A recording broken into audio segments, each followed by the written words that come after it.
Hey, Shalom, Shalom. First and foremost, I want to say call hello, Yahweh, Bashem, Yahweh Shai, Bashem, Rakah, Kodash. I want to send double honors to the apostles and the elders of Great Millstone. I want to send much peace, love, and salutations to Yakim out there pushing the word of Yahweh, Bashem, Yahweh Shai, in sincerity and truth. It's the brother Ariella. And the title of this lesson is going to be Persistently Faithful.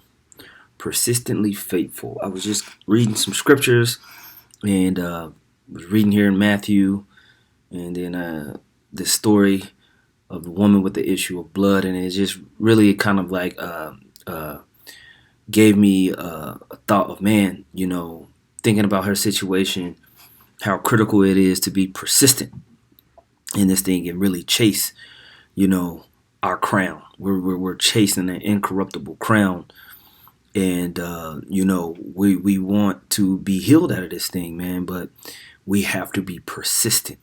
We have to just, through whatever we got going on, whatever situation it is, we have to chase it and have that hope and have that faith that in the end the Most High can save us out of this situation, And so I just want to kind of read this story and get some scriptures. As a matter of fact, I'm going to start actually with Romans, the 8th chapter. And I'm going to start up at 22. It says, "For we know that the whole creation groaneth and travaileth in pain together until now." What's the creation? The nation of Israel, specifically the elect, groaneth and it travaileth. All right. For we're in this captivity. We're in this hell. We're hoping to be changed out of this situation and these bodies and this corruptible flesh. And so we groaneth, right? Verse 23 says, "And not only they, but ourselves also, which have the first fruits of the Spirit, even ourselves groan within ourselves, waiting for the adoption, to wit, the redemption of our body," right? To be adopted back into the glory of Yahweh, Bahashem, Yahweh Shai. That's what we're waiting for, all right? "For we are saved by hope, but hope that is seen is not hope. For what a man seeth, why doth he yet hope?" So if you already see this, or you already can have it before you, what are you hoping? Just go grab it. All right. The glory that we're looking for is in the heavens and it's set to come. All right. It prophetically has been spoken. But with faith, what are we doing? We're waiting for it. All right. And that's what it says here in 25. "But if we hope for that we see not, then do we with patience wait for it." All right. So we patiently waiting. We're remaining persistent as we go out there on the highways and byways, preaching and confessing Yahweh Ba'ashem Yahweh Shai out into the world. All right. We are persistently chasing for us to have this change, for us to be healed, for the groaning and the redemption of our bodies, to be done. All right. And so going back into this story, it really kind of gave me that mindset. I'm going to read it with you, Hakim. Matthew chapter 9, verse 19. It says, "And Yahushua arose and followed him, and so did his disciples." And he was talking about this guy with his dead daughter, but the point here is in 20 Salakia. "And behold, a woman which was diseased with an issue of blood 12 years came behind him and touched the hem of his garment." All right. "For she said within herself, if I may but touch his garment, I shall be whole." Now, so we were seeing that, she's unclean. As you know in the law, a woman that has an issue of the blood is supposed to be set apart. But, for it to be going on for 12 years means she had some problem, whether it's a menstruation issue or something. But she had enough faith to say within herself, if I can even just touch Yahweh Shai, I can be healed. That's belief right there. She didn't know, but she believed and she had faith. All right, and I'm gonna get this in Luke, and we're gonna see the atmosphere that was going on that really highlights the mindset that she had of faith, right? But let's read verse 22. It says, "But Yahushua turned him again, and when he saw her, he said, Daughter, be of good comfort. Thy faith have made thee whole. And the woman was made whole from that hour." All right. So just her believing and having faith that Yahweh Shah, was here and could heal her. That faith to get out there and touch his garment made her whole. All right. So 12 years dealing with this issue, and just like that, within that hour, she was healed. Now check this out. When you read here in the book of Luke, chapter 8, verse 43, it says, "And a woman having issue of blood 12 years, which had spent all her living upon physicians, neither could be healed of any."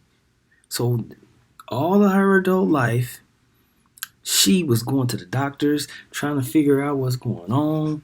You know what I'm saying? Dealing with sickness, dealing with this issue, you know?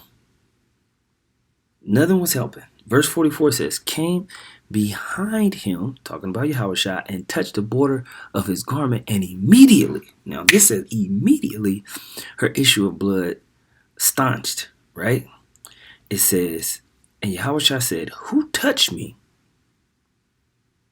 When all denied, Peter and they that were with him said, 'Master, the multitude throng thee and press thee, and says thou, who touched me?'" So apparently, all types of people are standing around about, grabbing onto Yahweh, trying to get close to him, trying to be healed. They've heard the stories of the different miracles that's going on. Not only is he surrounded by the disciples and those that he's teaching, he's being throned about. Let's get this word, throng. Let's see, where is that? Sorry. Okay, throne, right?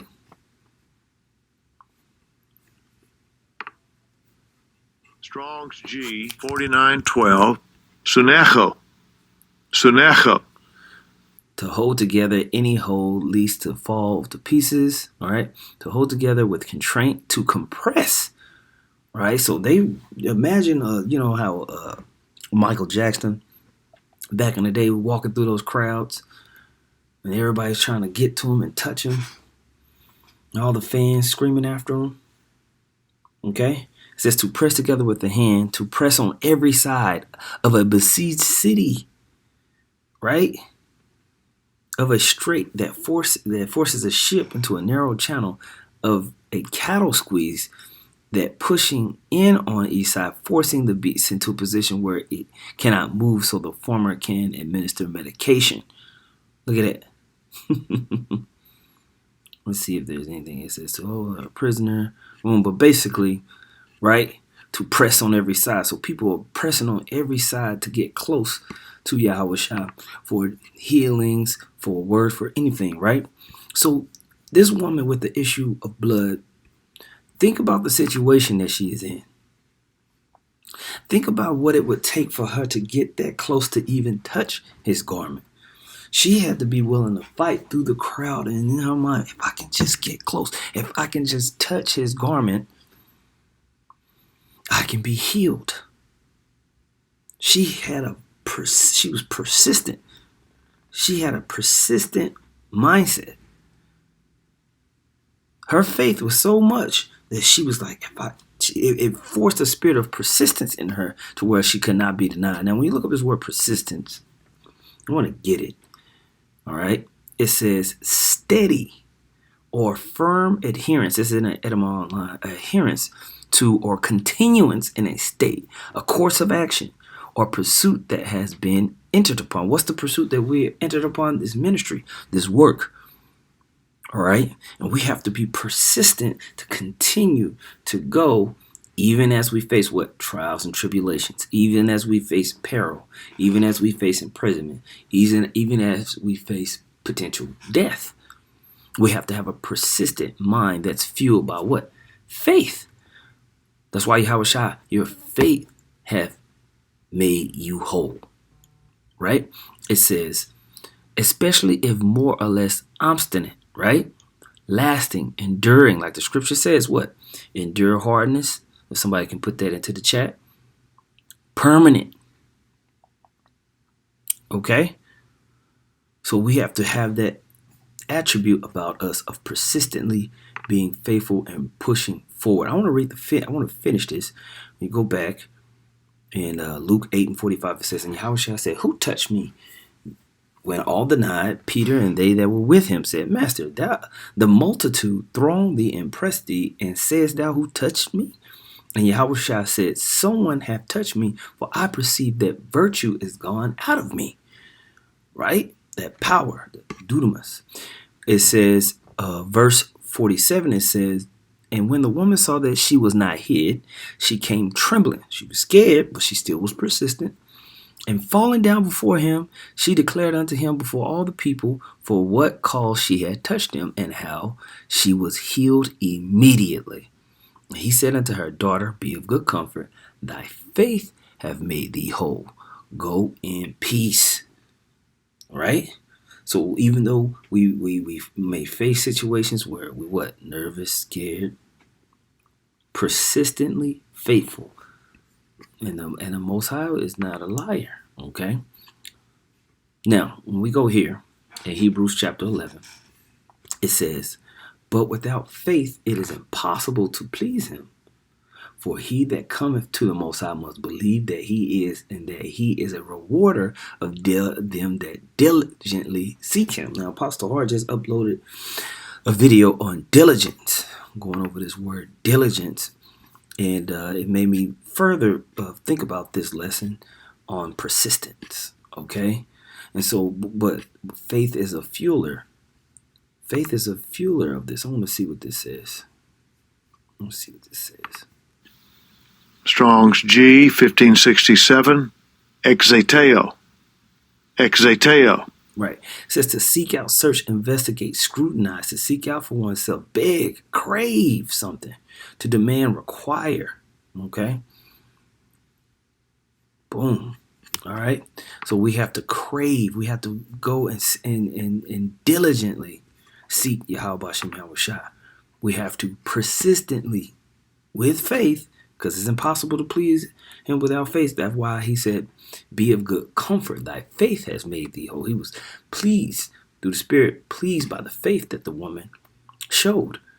And I can only imagine, I just put myself in the situation. I think about the crowd that, she was trying to get through, the disciples dealing with everybody who was round about, But for her to go ahead and say, if I can just touch him. Okay? So we just have to make sure to maintain that mindset. 1 Corinthians chapter 15, verse 57 says, but thanks be to the Most High, which giveth us the victory through our Lord Yahushua HaMashiach. It takes faith to know that and believe that we already attain the victory as long as we follow. Okay? It says, therefore, my beloved brethren, be ye steadfast, unmovable, always abounding in the work of the Lord, for as much as ye know that our labor is not in vain in the Lord. All right. So we have to abound. We have to be persistent. We're going to keep repeating that word, persistently faithful, and let our hope and our faith in this thing fuel our persistence, fuel our work to continue to go out there on the highways and byways, continue to push out these lessons that whoever is supposed to receive this lesson receives it. All right, until the gathering of the 144,000, until it's time for Yahushua to be the author and finisher of our faith. And that's what we have, okay, when he returns, right? Revelation chapter 3, verse 11 says, behold, I come quickly. Hold fast. Hold that fast which thou hast, that no man take thy crown. Okay? That no man take thy crown. So we have to hold fast. What is that going to require? Persistence. Persistence, because we haven't gotten to the hard part yet. We're coming into the time of Jacob's trouble. All right? Luke chapter 11, verse 9, it says, and I say unto you, ask, and it shall be given you. Seek. There's the word seek. Talking about diligence. And ye shall find. Knock, and it shall be opened unto you. And that's what she did. She sought him out. She knew. She knew. So she chased it. She chased it even to touch that garment. Right? And then immediately she was healed. It says, verse 10, for everyone that asketh receiveth, and he that seeketh findeth, and to him that knocketh it shall be opened. Okay? And so what does that take to know that that's going to happen? That takes faith, belief. All right? That's what that's what we're looking for. That's what we're working for, man. All right? So Philippians chapter 3, verse 13, it says, brethren, I count not myself to have apprehended, but this one thing I do, forgetting those things which are behind and reaching forth unto those things which are before. All right? What have you done for me lately, as they say, right? I press toward the mark for the prize of the high calling of the Most High in Hamashiach Yahushua. Let us therefore, as many as be perfect, be thus minded. What's thus minded? Chasing that prize, chasing that mark, all right? To be changed, abounding in the faith, abounding in this work, in the ministry, that we may what? Obtain glory and be joint heirs with Yahushua upon his return. That's what we're fighting for. That's what we're continuing for. That's what we're persistently, with faith, chasing. Verse 15, let us therefore as many as be perfect be thus minded, and if anything ye be otherwise minded, the Most High shall reveal even this unto you. Nevertheless, whereunto we have already attained, let us walk by the same rule, let us mind the same thing. Okay? Let's do this. All right? First Chronicles chapter 16 verse 10, it says, glory ye in his holy name, let the heart of them rejoice that seek the Lord and his strength, seek his face continually, persistently, diligently. Verse 12, remember his marvelous works that he hath done, his wonders and his judgments of his mouth. O ye seed of Israel, his servant, ye children of Jacob, his chosen ones. Okay? We have to make sure to continually seek his face. All right? To seek to be in the presence of the Lord through this word, through this ministry, through this preaching. That's what we're doing. Okay? So, yeah, I mean, I really enjoyed this story. Lord willing, brothers can take something from it. Baba Kushah, if you have scriptures that you want to add, please add. I'm going to say, call hello Yahweh Bashem Yahweh Shai. I'm going to say double honors to the apostles and the elders of Great Millstone. Once again, much peace, love, and salutations to Yakim out there pushing the word and the glory of Yahweh Bashem Yahweh Shai. And sincerity and truth, man. With that, shalom.